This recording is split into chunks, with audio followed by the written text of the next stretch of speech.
Sayang, no? Sineryoso pa naman kita. Kaso, hindi ka na kontento. Ito lang ang masasabi ko para dyan. Alam mo yung pakiramdam na sayang talaga. Yung tipo na seryoso ka sa kanya. Binigay mo yung puso mo. Ginawa mo ang lahat. Pero sa huli, hindi pa rin siya nakontento.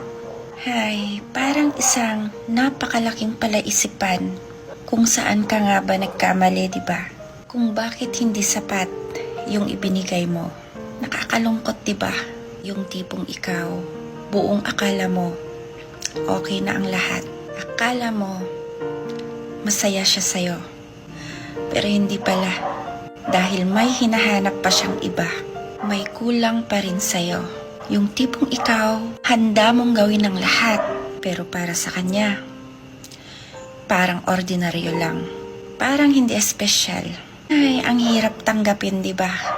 Lalo na kung seryoso ka talaga. Yung tipong iniisip mo na siya yung kasama mo sa mga pangarap mo. Sa mga plano mo sa hinaharap.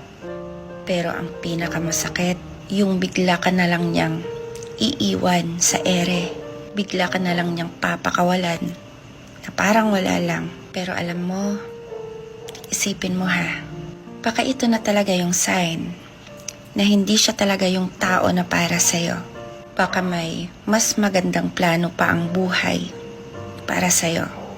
Baka may taong mas deserving sa pagmamahal mo.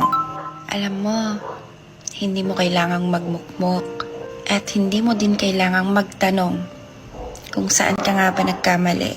Hindi mo na kailangang magtanong kung saan ka nga ba nagkulang. Kaya alam mo, simulan mo nang mag-move on.